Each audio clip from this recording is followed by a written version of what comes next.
Hi, everybody. Welcome to our final, final reading sponsored by ELJ Editions of Manna Songs, Stories of Jewish Culture and Heritage. So, yay! Hold up those copies. Okay. And I'm really excited, but I'm also a little bit sad because I want this to go on forever. I want there to be a reading every week because they're so beautiful and so wonderful. And we have today is going to be no exception because we have amazing essayists here today to read from their gorgeous work. So I'm not going to talk a lot. My name is not ELJ Editions. It's Diane Gottlieb. I am the editor. I'm honored and privileged to be the editor of this book. And it's been such an amazing journey. This whole collection and community that we've all kind of worked so hard to put together, and it's just blossomed and given us so much joy. Or I'm going to speak for myself. It's given me so much joy. So thank you all. And I must say a big thank you to Ariana D. Den Blaker, who is the fierce force behind ELJ Editions. Yay, Ariana. And this whole anthology was Ariana's idea.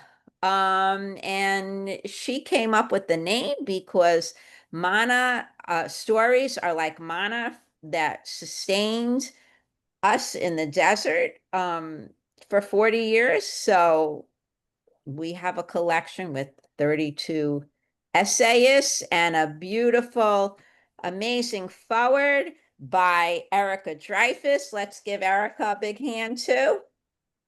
And who's excited to be here today? Yay, yay. Okay, so let's jump in. All right. We're going to start today with Judy Bolton Bassman. And Judy has a special guest here today, Barbara Fassman, her mother-in-law. Yay, right? And are we allowed to say her age? You're on mute. You're on mute, Judy. I said sure so quickly. I don't know. Mom, if you have an objection, uh, Barbara, you want to unmute yourself and just say hi? there There's she Barbara. is. You don't have to say your age. Wave, There she wave. is. She's Okay. adorable, isn't she? Thank you for coming. Okay, so I'm going to ask everybody who is not me or who is not reading to stay on mute until it's your turn. Okay. Roni, do you have a question? Your hand is up for some reason. Okay. I'm waving back. And It's now just you're, my weird computer doing things that I didn't ask oh, it to do. okay. It's waving. It's waving to us. Hi. All right, so let's start. Judy Bolton Fassman is the author of Asylum, a memoir of family secrets from Mandeville Press. She has received fellowships, including those from Hedgebrook, the Mineral School, and Virginia Center for Creative Arts for Latino Writers.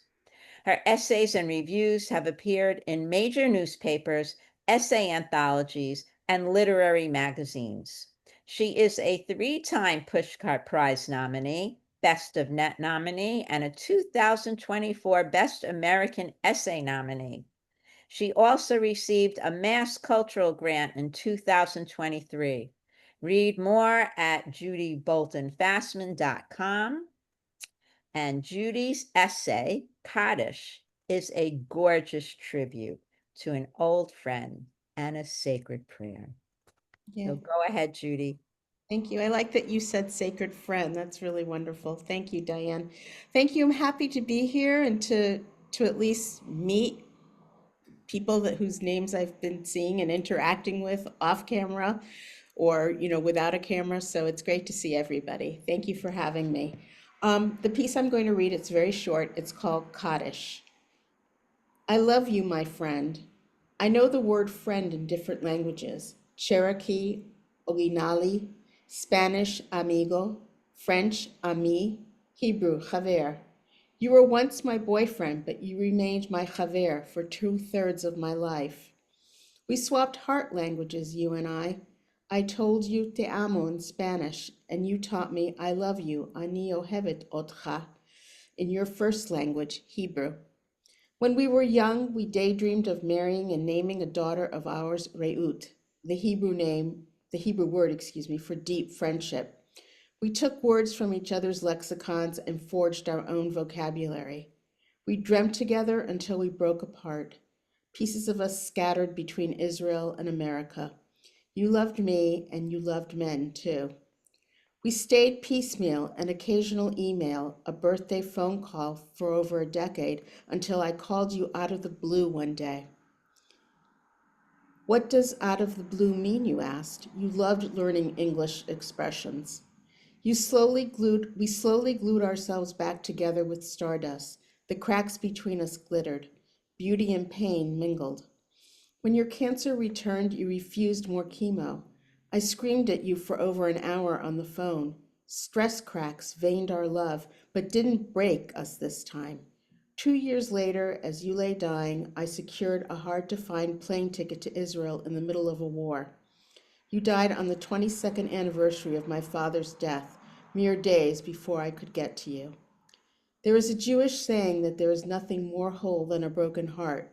To that point, I wholly love you with my broken heart. Funeral. In your will, you were explicit about not having a funeral. For a time, my life became your funeral. It was nearly impossible in Israel to find a mortuary that would cremate you. I had recurring nightmares of you engulfed in orange, blue-rimmed flames. Dust to dust, the Bible commands. Ashes to ashes, we all fall down. I almost feel your ashes between my fingers disintegrating like a dead moth's wings. Your wish to transform yourself into a different form of matter until you are completely gone unnerved me. You wanted to erase all traces of you in this world. But no, Javier Shali, my friend, your erasure has backfired because everything concerning you has become a shrine, a photograph of us together, a saved voicemail, a text message in which you asked forgiveness for a slight only you noticed. Eitz Chaim Chi, tree of life, always a tree of life. Dead trees still nourish younger living ones. That's not so different from our dead nourishing us one way or another. The stump connects to one or more of the trees around it, usually through its roots. Water flowing through a full-size tree directs water and life to the stump. The stump will never green again, make cones, seeds, or pollen, or lay claim again to its towering verticality. But at least for the moment, it won't die, and who is to say it won't live forever? Underground trees are intimately connected. The fungi on their roots can wire adjacent trees to one another and ferry nutrients between them, creating what ecologists call a wood wide web. The roots themselves can also graft directly into one another, a phenomenon documented in more than 100 species of trees, but still mysterious. Another shrine for you, your own wood wide web. Mourner's Kaddish. There is not a single word about death in the Mourner's Kaddish, just praise for an unnamed God and the suggestion of posterity. The life and death relationship is symbiotic, like the dead trees nourishing the living ones. Ahava, love. Reut, deep friendship. Reut, our imaginary daughter, whose free floating soul will find yours. Thank you. Thank you so much, Judy. So beautiful. Thank you. Thank you. Um, Before we get to our next reader, I just want to say, yes, keep those hearts and I don't know what they are. Floating hearts, keep them coming. And applause, yes. Yeah. Beautiful. I just want to say thank you to everybody here who's here to listen and hear these beautiful stories. So I'm sorry I left that out before, but it's in my heart. Okay. So welcome, welcome. Next reader is Nina B. Lichtenstein, aka the Viking Jewess, is a native of Oslo, Norway, who, even though she has lived in the US since the mid 1980s, is still a proud Norwegian and has recently become both a US and Israeli citizen.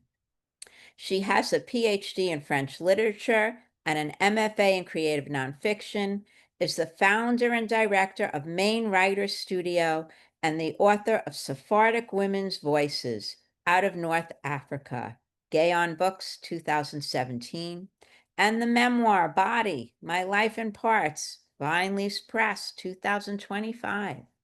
She is the mother of 3 grown sons and lives in Maine with her husband. The title of Nina's essay, When a Norwegian Converts to Judaism, the Viking Bar Mitzvah, and Other Adventures in Jewish Joy, kind of says it all. Let's hear from Nina, the Viking, our own Viking Jewess. Go ahead, Nina. So that says it all. And that's my reading. We're all done. No. Mine is a little longer than Judy's, so I'm going to read for the 5 minutes that we are allotted. Here we go. Wait, Nina. Yeah. You were allowed 7. Oh, I well. changed it. If you want to add a few paragraphs in there, feel It- free. Okay, because we're a Sure. smaller reading Yeah, group. it'll work well. Yeah. Okay. Okay. Helmets with horns on every table. Check. Big plastic swords decorating walls. Check. 5 varieties of homemade herring on the buffet. Check. Homemade gravlax sliced and ready for 250 guests. Check. Akvavit and shot glasses on the adult beverage table. Check. I wipe my hands on the long, wide chef's apron tied around my waist, protecting my flowing maxi off-white skirt and long-sleeved wraparound top as my gaze wanders to the wall-mounted clock in our shul's social hall.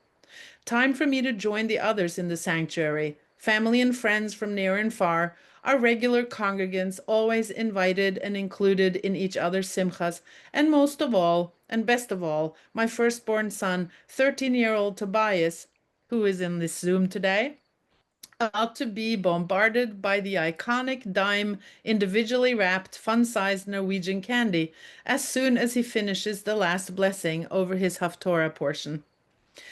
I have been Jewish since I was 23, and in this moment, I'm a 43-year-old veteran Jew by choice who has joyfully embraced all the practices of a modern Orthodox life in suburban East Coast America.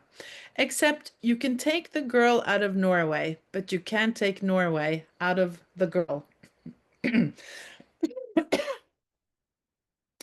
A funny thing happened when I immigrated to the US and converted to Judaism. As my Jewish identity rooted itself in my muscle, memory, and viscera, my emotional memory simmered on a low fire, stoking my nostalgia for all things Norwegian and perhaps also for my Norwegian identity itself, which had ceded way to my newfound Yiddishkeit on steroids. I lived in Norway from birth until age of 19 when I left for the States with a gap year plan. Then, just a year, turned into 40 before I knew it. It was not I was not brought up with much tradition and certainly not with any of Norway's cultural tradition of Christian Lutheranism. In fact, raised in Oslo as a latchkey kid with what today would be considered way too much freedom to get in trouble, to get hurt.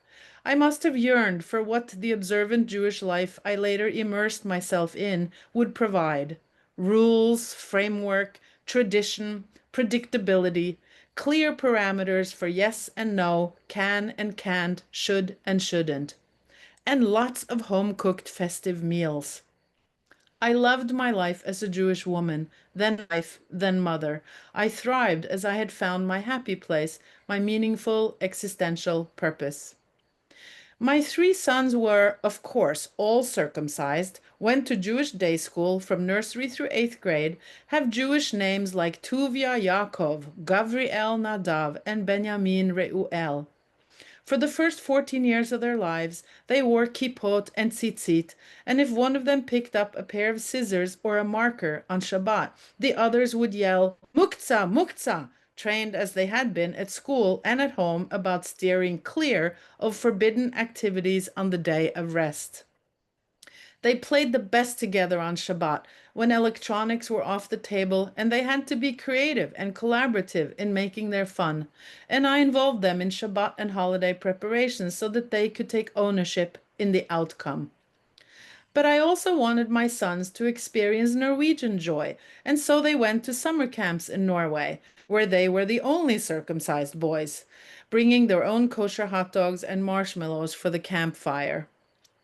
When we lived in Norway for a year, when they were in elementary and middle school, they experienced the ultimate immersion in all things Norwegian.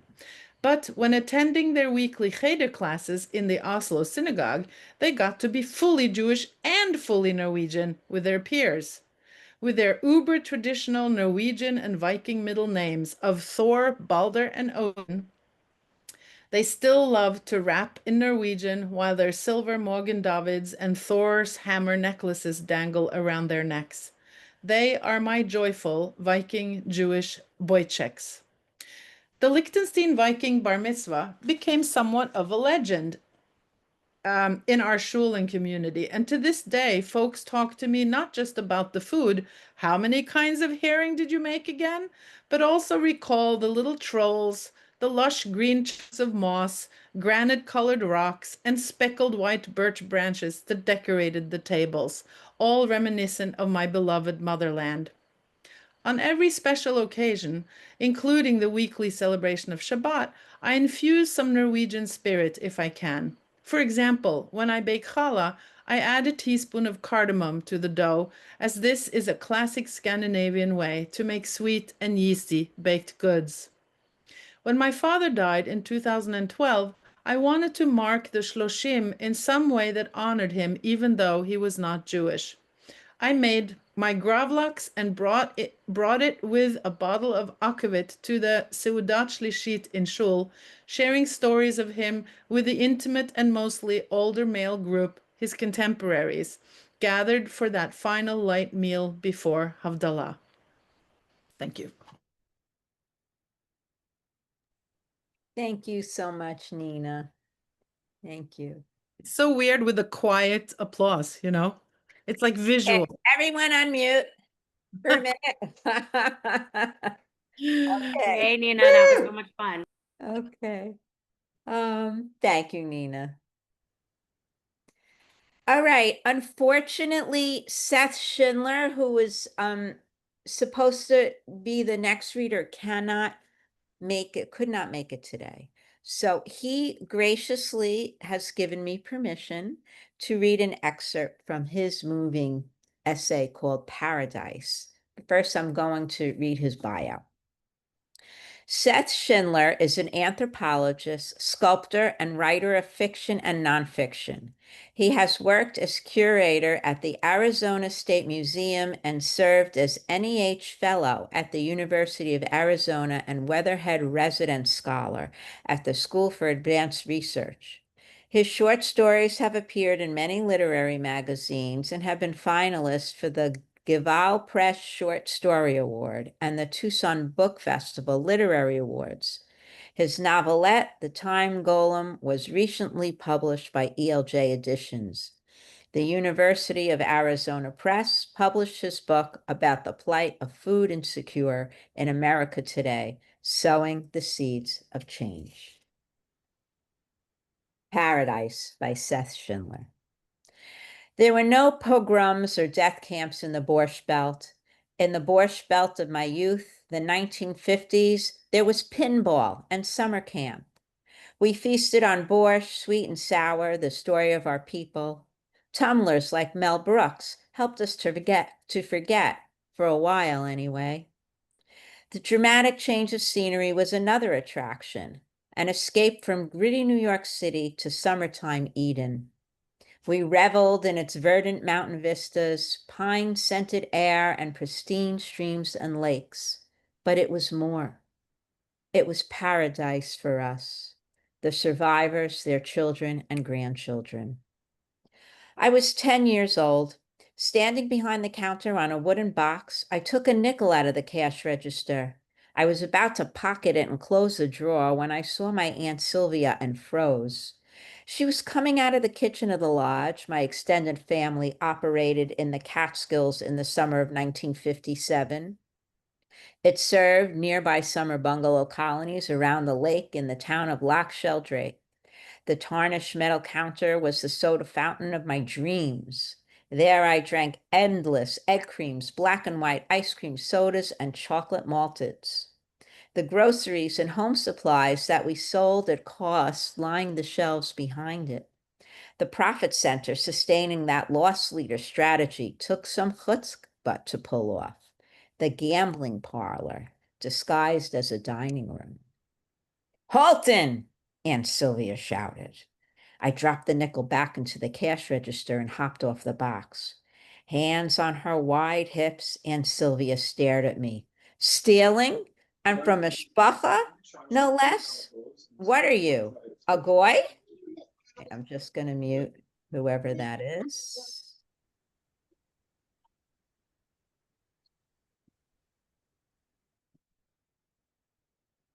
Okay, sorry about that. I walked into the lobby where the pinball machines were. It's not real gambling, Aunt Sylvia. That is. I pointed to the gambling room off the lobby where men were playing poker and pinochle as they did every Saturday night, and where women played mahjong weekday afternoons. Don't be such a smartass, Aunt Sylvia said. I'm sick of being called that. Sylvia walked slowly around the counter, then stopped acting like one. Why do Jewish people love to gamble so much? I had already learned how effective changing the subject quickly could be when you're in trouble. Ask your mother. My mother, Roanna, had just entered the lobby pushing a hand truck that held a case of seltzer bottles. Because we're very good at gambling, Roanna sighed. We had to be. Risky business, easy to fail at, was the only kind of work the Goyim ever allowed us to do. I ran my hand across the glass top of Marble Queen. Gambling's fun too, I bet, like pinball. When I wasn't at day camp, I played the game like there was no tomorrow. When Henny Youngman once came to perform at our lodge, he even asked me to teach him how to play. Roanna nodded and lit a Pall Mall. But it can and should be more. The kind of challenge you need to take if you're a mensch. Smart enough to know that's the way you learn best. Learn what? Roanna smiled, something she rarely did. How to outsmart the Goyim. Aunt Sylvia laughed. Listen to your mother. She's real good at that. Why should I outsmart them? I asked Roanna. Roanna's fierce dark eyes narrowed. Zol el Kreken un Gedenken. What does that mean? My parents wouldn't let me speak Yiddish, so gradually I picked some up. Roanna took a long drag on her cigarette. Mean schmeen, a curse they deserve for what they've done to us. What was that? I want to know. Roanna pushed the hand truck next to me. Better to know this, my boy chick. Never to be afraid to take a chance in life. Maybe you'll fail, but so what? You'll learn more that way. Now take this seltzer and go help your father with the cocktails. And remember what I told you. Keep your mouth shut in there. Just smile like your father does. I dropped my head, afraid to look into the eyes of the force of nature that was my dear mother. But that smile of his, it's fake. For this I survive? What wasn't fake? What wasn't? I looked up. My mother's eyes were closed. Never mind, she muttered as she turned and walked away. I pushed the hand truck into the gambling parlor where I saw my father, Gene, smiling that usual, familiar frozen grin that always bothered me. Years later, I saw Gene greeting guests at his restaurant on Broadway in NYC, the famous Hawaii Kai. What I saw in his smile then and in his eyes was only sadness. Take this gin and tonic to the Pickle King, Gene said to me. I glared at him. I don't want to. Shimmy's always making fun of me and my you-know-what, pointing a big dill pickle at it and laughing. Shimmy's just a kibitzer, Seth. Don't take him what he says or does seriously. I scanned the room filled with our kind of royalty. At every table, there was at least one king, former street peddlers who'd made it big. Kenny the Kugel King, Mo the Knishmacher, and of course, our family's own king, my Uncle Irving, the biggest of them all, the Pretzel King of Brooklyn. They're all like that, I said. They think they're so funny. What do they make everything into a joke? He put his arms around me, pulled me close, and kissed me on the lips. It's just their way of dealing with all the tourists we've known. One day you'll understand. It's complicated. Ask your mother. Roanna never helped me understand either. She, like all my older relatives and many other immigrant Jews of their generation, would never talk about their lives in the old country. Her only response to my persistent questions about our family's past was that Yiddish curse I later learned means, may they suffer and remember. I didn't understand her anger then. Now I do. Researchers at the Holocaust Memorial Museum helped me find where Roanna's family had lived in the old country, the old Jewish ghetto of the city of Borshiv in what is now Ukraine. I wanted to visit it, but they advised me not to. All I'd find was a memorial inscribed with the Star of David and this, in memory of the thousands of Jews murdered here by the Nazis. I didn't understand my father's sadness then. Now I do. What I discovered only recently when I Googled Schindler's, the name of the hotel his family owned a century ago, was that it was one of the first Borscht Belt hotels serving Jews from New York City at a time when many upstate and elsewhere closed their doors to them. This is where Gene spent his childhood until it burned to the ground in 1926.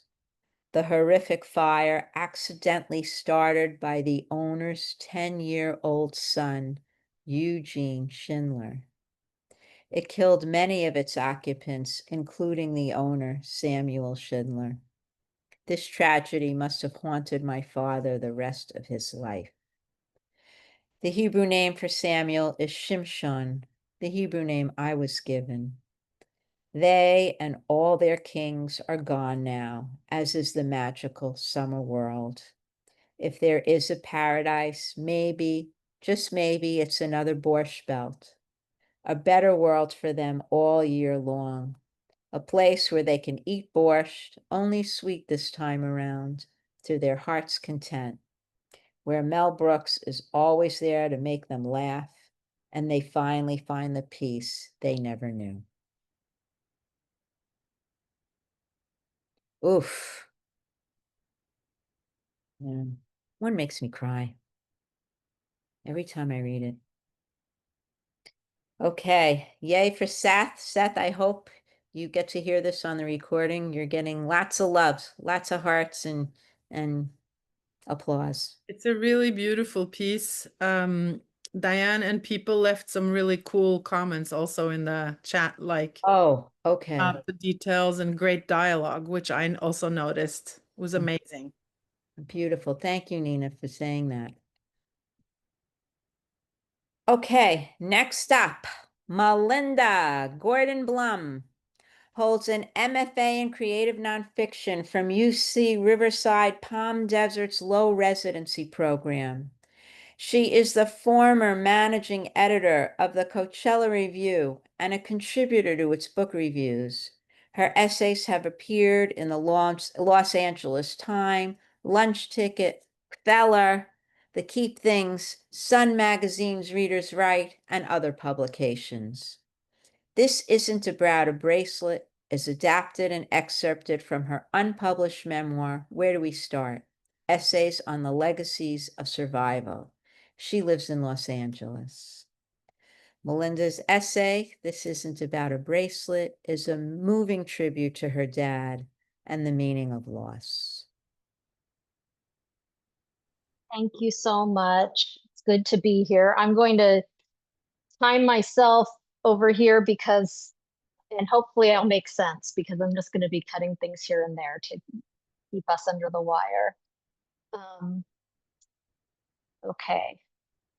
I'm taking a shower when I first notice it's missing. The beautiful antique gold rectangular link chain bracelet that once belonged to Magdalena, my father's mother.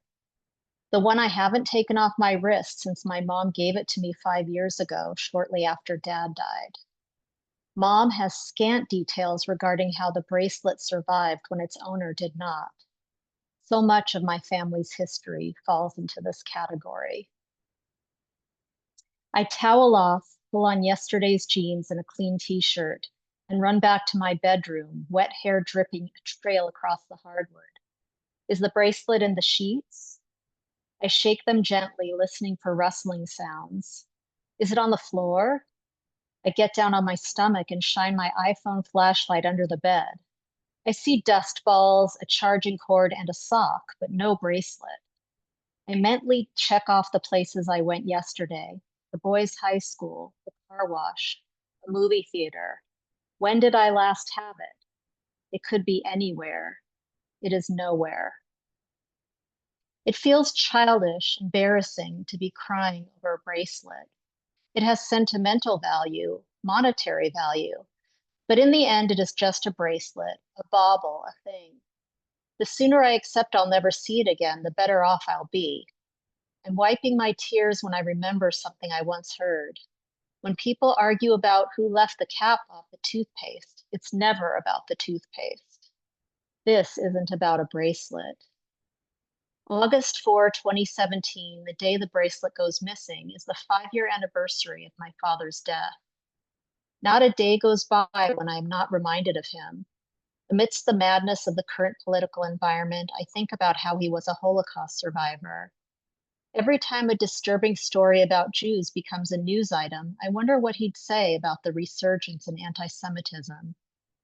I'm reminded of him and the beautiful music my boys play on their guitars and on the baby grand piano that once was his. I see echoes of my father in my younger son's mathematical ability, which he certainly didn't inherit from me. My older son's facial features as he matures are becoming more and more like Dad's image in old family photographs. As the years pass, it's harder to resist the urge to mythologize my father. He was a person who did a lot of good, so much so that sometimes the legacy he's left behind feels intimidating. Though he was one of my biggest cheerleaders, I'm not sure I'm up to the task of returning the favor. Do I measure up? Am I capable of doing his memory justice? When self-doubt weighs me down, it's because my father's larger-than-life reputation distances me from who he actually was. It saddens me how much he is already receding. The sound of his voice, his facial expressions, and his mannerisms are fading from memory. The funny bark of his laugh, the way he'd say hello and goodbye, European style, kissing us on both cheeks. The pieces that composed him as a man, as my father, are becoming more difficult to conjure. Which parts are made up? Which are real? The bracelet is a tangible thing. It exists. It holds within it a kind of solidity and certainty.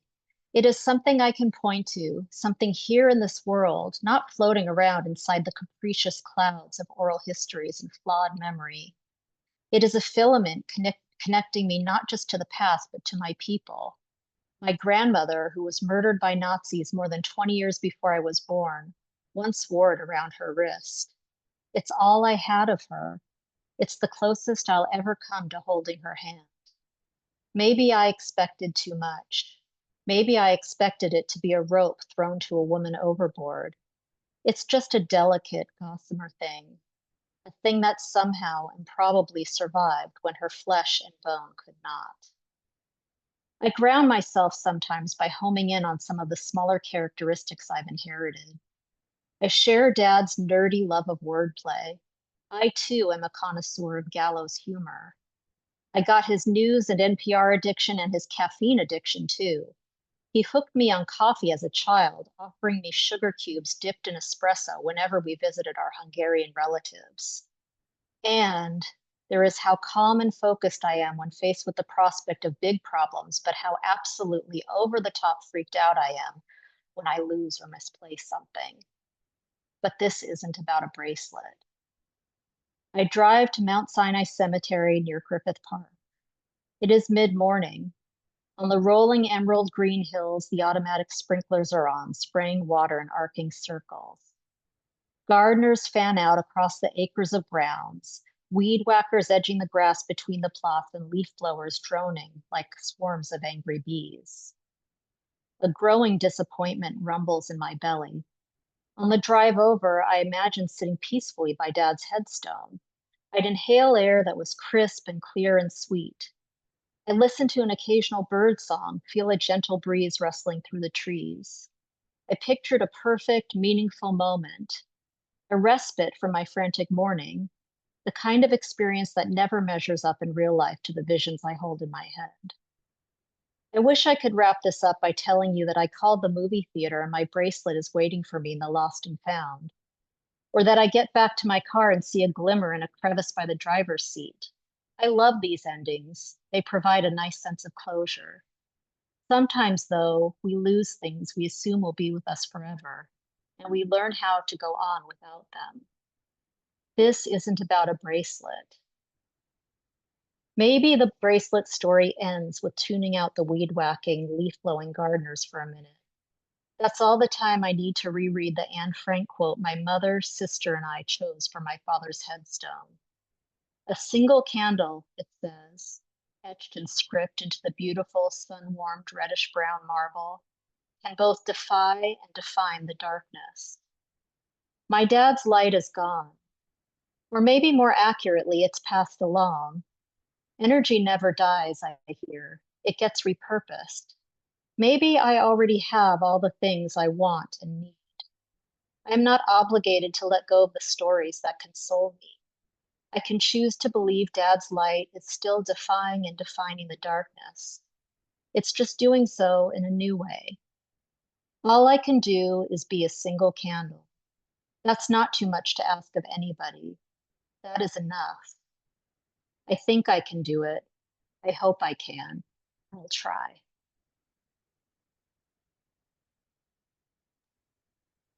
So beautiful, Melinda. Thank you so much for that. Thank you.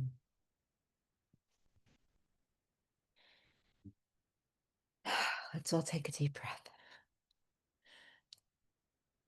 So I just want to say something. This anthology, when we put out the submission call, it was asking for stories of Jewish joy. And some of these stories that we're hearing today are really sad. And they're also joyful. You know, you feel that thread of heart opening and connection and love. And to me, I have the goosebumps just saying that. To me, that is at the heart of Jewish joy. So I love this celebration of your writing and um, all the different ways to express Jewish joy in this book. I'm so grateful. Thank you. Okay. Debbie Fight. Debbie Fight is an accidental mental health advocate, unrelenting Jewish mother, and author of the poetry chapbook, The Power of the Plastic Fork, a daughter's highly unorthodox Kaddish, Pork Belly Press, in addition to texts to her kids that go unanswered. Her work has appeared in Feller, the New York Times, Abandoned Journal, Had, Harbor Review, One Art, a journal of poetry, and on her mother's bulletin board. She is also the author of The Parent's Guide to Speech and Language Problem, McGraw-Hill, as well as random rants about her husband's inability to see crumbs on the kitchen counter. Visit her on Instagram at Debbie Fight or at debbiefight.com. So fathers are looming large today, everybody, right?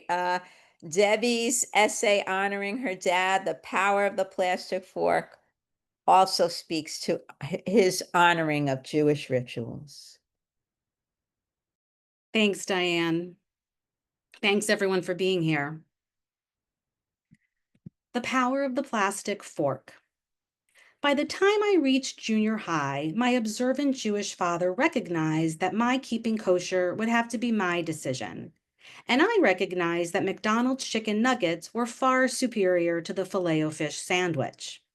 Still, we kept a kosher home, separate dishes and utensils for meat and dairy, and at any given time, sentinels of silverware were holding their posts in the kitchen flower pots. My parents' attempt to render now sullied utensils kosher again after what was often my mishap of using a meat spoon to eat ice cream. Although ours was a kosher home, no pork, no shellfish, certainly no cheeseburgers, my father kept a work schedule that would include the occasional dinner meeting, which gave my less observant mother the opportunity to take my sister and me out for shrimp parmesan at the Italian restaurant or sweet and sour chicken from the non-kosher Chinese place, which was not all that different from the sweet and sour chicken we got from the kosher Chinese place. The major difference is that it wasn't kosher, which to my sister and me felt forbidden and exciting and therefore far more delicious. We'd bring it back to our house and eat it on paper plates with plastic forks to preserve the kosher status of our kitchen. My father's Judaism, including his commitment to keeping kosher, was an essential part of his life, as was his respect for the different choices I would make throughout mine, marrying a Presbyterian, joining a Reformed synagogue rather than a conservative one, celebrating Christmas with my in-laws.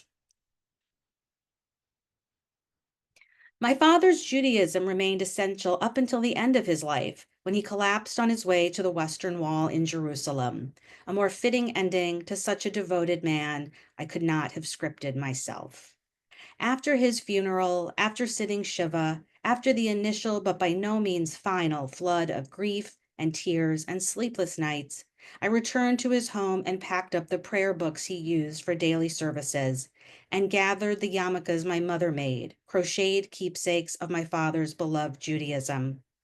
I took his collection of chai necklaces and Hebrew name rings for safekeeping in my drawer, and I made sure his many talit found suitable homes with his daughters and grandchildren and nieces. I filled more than 50 banker boxes with his books and researched places that might be interested in the ones about Judaism and Israel, the old overside prayer books, and the one published in 1878 that I imagined had once belonged to my grandfather. All of them were treasures I had no idea existed. I had no idea they had been living on his bookshelves for all these years, and no idea if I would have been as interested in hearing about them were my father still alive to tell me. I canceled his cell phone and looked for a buyer interested in mid-century modern bedroom furniture. I found Father's Day gifts my sister and I had given him as children, a set of linen napkins with my great-grandmother's monogram, and the folders he and my mother had been keeping for decades that were filled with my college projects, receipts to vendors from my wedding to the Presbyterian, magazine pages featuring both ads and articles I had written over the years. I found all this and much more and wondered if I'd ever find the right words to put on his headstone, a task I had been assigned as I was a writer and had been my entire professional life. This would be the second time I would be challenged with the assignment no child, writer or not, wants to receive. In between packing the books, in between packing the books, making the phone calls, and being amused at the discovery of the catering menu from my wedding reception, which was not a kosher fare, but still afforded plenty of options for those who observed, my father particularly enthralled by the selection of mushroom appetizers we offered as part of the cocktail hour.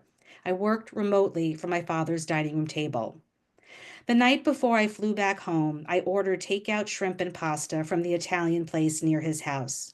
I ate from the container with a plastic fork, despite the fact that a full selection of silverware still remained in the drawers, both meat and dairy, but certainly no silverware allocated for non-kosher. I used a plastic fork because I was overcome by a desire to maintain my father's kosher kitchen, a desire that was as unexpected as his death. I wanted to preserve the kashrut of his silverware, even though I knew his silverware and his dishes and his pots and pans would be donated to people in need of such things, to people who didn't necessarily need such things to be kosher. Still, I ate my shrimp and pasta with a plastic fork and kept his fork kosher, kept his kitchen kosher, kept everything kosher, even though nothing was kosher, nothing okay about the fact that he was gone. By keeping his fork and his kitchen kosher, it was still his.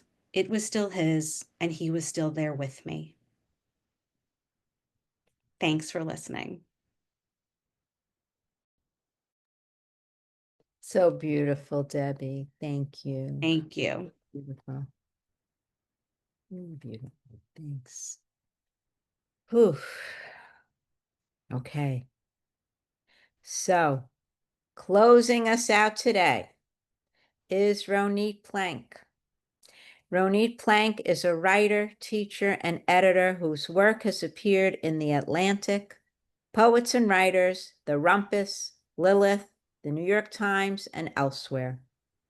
Her memoir, When She Comes Back, about the loss of her mother to Guru Bhagwan Sri Rajneesh and their eventual reconciliation, was a Book Riot Best True Crime Book and finalist for the Housatonic Award and National Indie Excellence Award.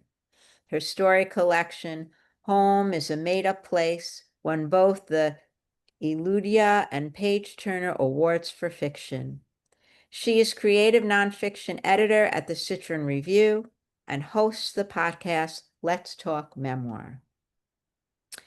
Ronit, as I said, will be closing us out this afternoon with her beautiful essay, That Temple Feeling, honoring the synagogue of her youth. The essay is structured as an acronym. The first letter of each paragraph, when taken together, spell out the powerful words, Am Yisrael Chai. Thank you so much, Diane, and thank you everyone for being here and for hanging in. I'm setting a timer. I just set it, so it'll be definitely under 7 minutes. I will not complete the essay in that time. And I'm going to begin each paragraph by stating the initial, the letter of Yisrael Chai, just to help you keep track. And if you want to continue reading it, you can do so when you get your book. Okay, that temple feeling. A. About 3 months before my daughter's bat mitzvah, we go to Israel, and our guide for the 10 days corrects us when we use the word temple to refer to our Reformed synagogue. He says in Israel, temple means the old temple, the temple, where Jews slide notes into worn stone. He tells us we should call when we go where we go in Seattle for Friday night services and high holy days, a synagogue. We return from our trip careful to say synagogue, but gradually forget. I'm going to put these on. M. My first temple is the Free Synagogue of Flushing in Queens, which we join the year after my mother leaves me and my younger sister with our father. The majestic domed building sits atop a respectable number of steps on the corner of Casino Boulevard and Sanford Avenue, 4 Corinthian columns completing its neoclassical look. Inside, rows and rows of dark brown wood pews fill the sanctuary, bordered on either side by intricate stained glass windows. The Bima's rich red carpet will soften our footsteps when in several years' time, my sister and I are called to the Torah. Blush plum marble surrounds the ark, which is protected by sleek gold doors. The building speaks of history and permanence in ways that soothe me. Each Friday, a lush bouquet of fresh flowers adorns the lectern from which our sometimes irascible rabbi delivers the sermon, and our tall, bald cantor's bass baritone thunders through the air. During Shabbat services, I gaze at the multicolored windows surrounding me and try to count the endless sections of gold and orange stained glass that form the Magen David in the dome's peak, gold and orange glass rays beaming over our heads. Why? You need to be around other Jews, my father says, when we complain about having to attend religious school for 2 extra hours of class time twice a week. My sister and I meet up after our regular PS20 school day to walk the 5 blocks to the Free Synagogue. Even when I kvetch about the dark and cold during winter, about missing out on daylight and sweet warming weather in spring, about not having time to do regular school homework, about how dorky I feel going to Hebrew school, my father says we must. Israeli dancing and singing Hebrew songs with the rabbi's daughter are the best parts of Hebrew school for me. She mimeographs song sheets for us, helps us roll out dough for Hamantashen, and shows us how to braid challah. What is it like, I wonder, to work for your father, to be in this building so many days a week, to feel so Jewish all the time? Spanish Jews, Ethiopian Jews, Indian Jews. We learn that all around the world there are Jews like us reciting prayers, getting B'nai Mitzvah. The rabbi's wife teaches me how to read Hebrew in 3rd grade, and once I understand the vowels, I am off and running. In 4th grade, I have a crush on Mr. Stein, tall and handsome enough for a Hebrew school teacher. I smart aleck him the way I do sometimes with my father, and feel pretty in my flowered dress. In 5th grade, I have a teacher whose son has a crush on me and who I think is pretty okay for Hebrew school, but would not flirt with in regular school. Right after services on Friday nights, we go downstairs for Oneg Shabbat. White plastic tablecloths cover large round tables, platters of rugelach, babka, and Danish laid out on each one. The room smells of freshly brewed, slightly burnt coffee and floral perfumes. Looking for my friends, I grab a few pieces of pastry we never get at home and rush past the old women gathering, a sea of white, gray, and orange hairsprayed heads, coral and red lipstick staining the rims of their mugs. They sit hunched in metal chairs, their necks bent in inelegant ways. Chatting and watching the room, these women who lived through the war, who might have experienced the Holocaust firsthand. I never ask. I want to rush past them, even when one compliments my patent leather Mary Janes. Thank you, I say, registering veined and wrinkled hands, and the opportunity I have to stay a moment and be kinder. But I keep moving. I don't yet understand how a room beats with history and what's been lost. All I know as I dart away is that I don't want to ever be like them. I don't realize this place has already seeped into me. After my bat mitzvah, I go to temple less and less. The Free Synagogue holds a confirmation service for me and a handful of us teens. Confirmation means I can stop spending Friday nights here, practicing Hebrew, being part of a community. I've looked forward to the chance to leave since we first joined. When my father marries my stepmom, we move to Long Island and don't go back to Flushing ever again. My family and I are accustomed to saying goodbye to places without worrying what we'll have left. And that's where I'll stop. Thank you so much, Romy. That was Thank you. beautiful. And Thank you. you left us hanging there. So who wants more, right? Okay. Everybody, I think most everybody had to excerpt their piece. So I'm sure you would like to read the full essay, everybody's full essay. So in the chat, thank you. Debbie just put in the chat the link to purchase Manna Songs, Stories of Jewish Culture and Heritage. It's also available on Amazon. And thank you so much, everybody, for your gorgeous, first of all, to the contributors. Thank you, thank you, thank you for your gorgeous readings, your gorgeous words, your expressions of Jewish joy, your expressions of love. And I'm so grateful to all of you. I'm so grateful to everybody who came here to listen and share in this lovely community. And for everybody who's going to be fasting this week, have a meaningful fast.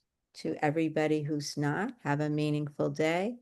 Shana Tova, sweet, healthy, happy, joyous year ahead to all. Sending lots of love to all of you. Thank you. Thank you, Thank Diane. you, Diane. Thank you, everyone. Thank you so Thank much. you.